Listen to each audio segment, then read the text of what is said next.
Built in the 7th century BC, the ancient city of Byzantium proved to be a valuable city for both Greeks and Romans. Because it was on the European side of the Bosphorus Strait, Emperor Constantine understood its strategic importance and, upon reuniting the empire in 324, built his new capital there, Constantinople, the city that came to be the center of the Christian religion. Welcome to the Myths and Curiosities channel. Leave your like, subscribe to the channel, and activate the bell so you don't miss any notifications. Emperor Diocletian, who ruled the Roman Empire from 284 to 305, believed the empire was too big for one person to rule and divided it into a tetrarchy, rule of 4, with an emperor, Augustus, and a co-emperor, Caesar, in both East and West. Diocletian chose to rule the East. Young Constantine rose to power in the West when his father Constantius died. The ambitious ruler defeated his rival Maxentius for power at the Battle of Milvian Bridge and became the sole emperor of the West in 312. When Licinius assumed power in the East in 313, Constantine challenged him and finally defeated him at the Battle of Chrysopolis, thus reuniting the empire. Constantine did not know where to locate his new capital. Ancient Rome was never considered. He understood that the city's infrastructure was in decline, its economy was stagnant, and its only source of income was becoming scarce. Nicomedia had everything he could want for a capital, a palace, a basilica, even a circus, but it had been the capital of his predecessors, and he wanted something new. Although he had been tempted to build his capital on the site of ancient Troy, Constantine decided it was best to locate his new city on the site of ancient Byzantium, claiming to be a new Rome. The city had several advantages. It was closer to the geographic center of the empire. As it was surrounded almost entirely by water, it could be easily defended, especially when a current was placed in the bay. The location offered an excellent port, thanks to the Golden Horn, as well as easy access to the Danube River region and the Euphrates border. Thanks to funding from Licinius' treasury and a special tax, a major reconstruction project began. Although it retained some vestiges of the old city, the new Rome, for times the size of Byzantium, would have been inspired by the Christian God, but remained classical in every way. Built on 7 hills, just like ancient Rome, the city was divided into 14 districts. Supposedly laid out by Constantine himself, there were wide boulevards flanked by statues of Alexander the Great, Caesar, Augustus, Diocletian, and of course Constantine dressed in the attire of Apollo with a scepter in one hand and a globe in the other. The city was centered on 2 colonnaded streets, dating back to Septimus Severus, that intersected near the baths of Zizippus and the Testratuan. The intersection of the 2 streets was marked by a 4-way arch, the Tetrafilo. North of the arch was the ancient basilica that Constantine converted into a square courtyard, surrounded by several porticos, housing a library and 2 shrines. To the south was the new imperial palace, with its massive entrance, the Chulka Gate. In addition to a new forum, the city boasted a large meeting room that served as a marketplace, stock exchange, and courthouse. The ancient circus was transformed into a victory monument, including a monument that had been erected at Delphi, the Serpent's Column, celebrating the Greek victory over the Persians at Plataea in 479 BC. While the old amphitheater was abandoned, Christians did not like gladiatorial competitions. The hippodrome was expanded for chariot racing. One of Constantine's first concerns was to provide enough water for the citizens. While Old Rome did not have the problem, New Rome faced periods of intense drought in the summer and early autumn and torrential rains in the winter. Along with the challenge of the weather, there was always the possibility of invasion. The city needed a reliable water supply. There were enough aqueducts, tunnels, and conduits to bring water to the city, but there was still a lack of storage. To solve the problem, the Bin Berderek cistern still exists, was built in 330 CE. Religion took on new meaning in the empire.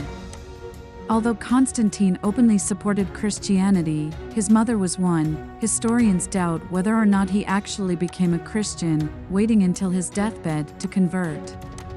Nova Roma would boast temples to pagan deities. He had kept the ancient Acropolis and various Christian churches. Hagia Irene was one of the first churches commissioned by Constantine. He would perish during the Nika revolts under Justinian in 532 CE. In 330 CE, Constantine consecrated the empire's new capital, a city that would one day bear the emperor's name. Constantinople would become the economic and cultural center of the East and the center of Greek classics and Christian ideals. Its importance would take on new significance with Alaric's invasion of Rome in 410 CE and the city's eventual fall to Odoacer in 476 CE. During the Middle Ages, the city would become a haven for ancient Greek and Roman texts. In 337 CE, Constantine died, leaving his successors and the empire in turmoil. Constantius II defeated his brothers and any other challengers and became the sole emperor of the empire. The only individual he spared was his cousin Julian, who was only 5 years old at the time and not considered a viable threat. However, the young man would surprise his older cousin and one day become an emperor, Julian the Apostate. Constantius II expanded the government bureaucracy, adding quaestors, praetors, and even tribunes. He built another cistern and additional grain silos. Although some historians disagree, stating that Constantine laid the foundations, he is credited with building the first of the three Hagia Sophias, the Church of Holy Wisdom, in 360.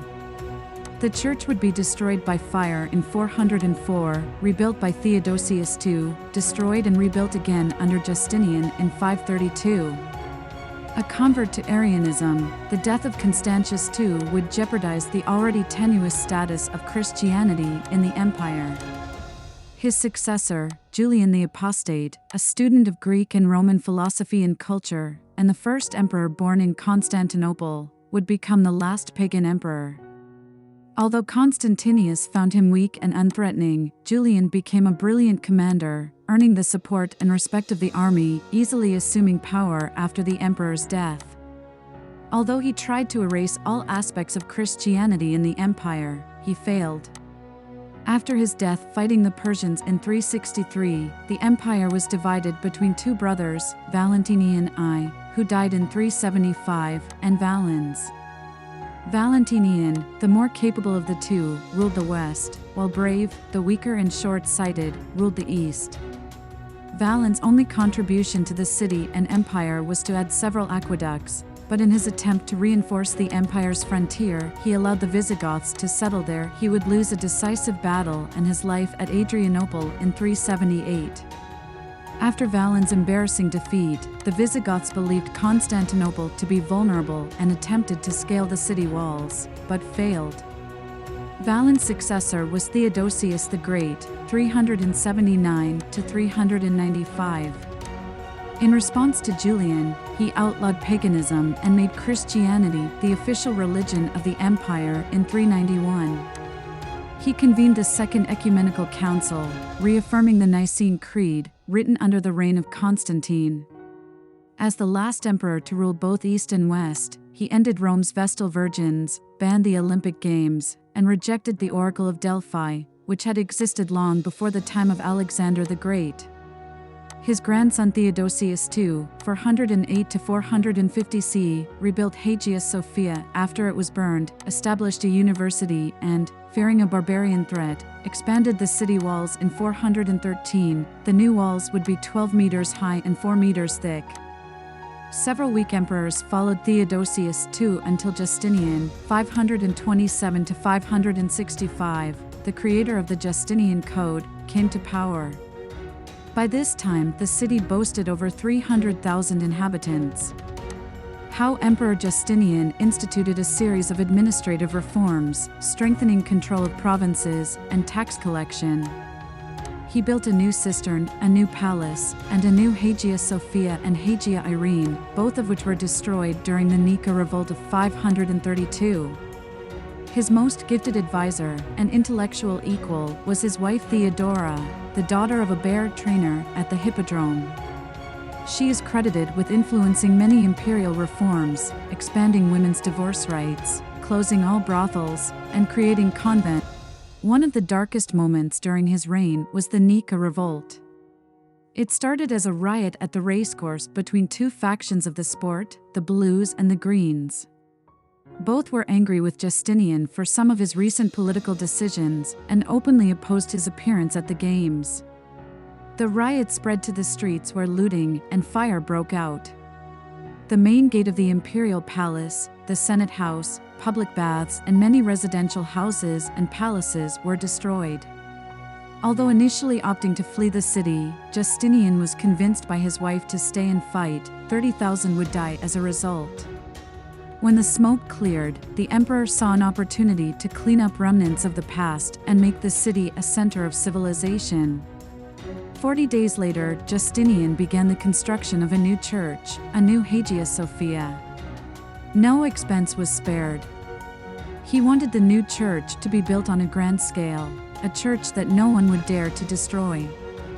He brought gold from Egypt, porphyry from Ephesus, white marble from Greece, and precious stones from Syria and North Africa. More than 10,000 workers would take almost 6 years to build it. Afterwards, Justinian was reported to say, "Solomon, I have surpassed thee." Near the height of his reign, the city of Justinian suffered an epidemic in 541, the Black Death, where over 100,000 of the city's residents would die. Even Justinian was not immune, although he survived. The empire's economy would never fully recover. Medieval Constantinople until 1453. Two other emperors deserve mention, Leo III and Basil I. Leo III, 717–741, is best known for instituting iconoclasm, the destruction of all religious relics and icons. The city would lose monuments, mosaics, and works of art, but also must be remembered for saving the city. When the Arabs besieged the city, he used a new weapon, Greek fire, a flammable liquid to repel invaders. It was comparable to napalm, and water was useless against it as it would only help to spread the flames. While his son Constantine V was equally successful, his grandson Leo IV, initially a moderate iconoclast, died shortly after taking power, leaving the incompetent Constantine VI and his mother and regent Irene in power. Irene ruled with an iron fist, preferring treaties to war, aided by various purges of the military. Although she has seen the return of religious icons, making her a darling of the Roman Church, her power over her son and the empire ended when she decided to have him blind. She was exiled to the island of Lesbos.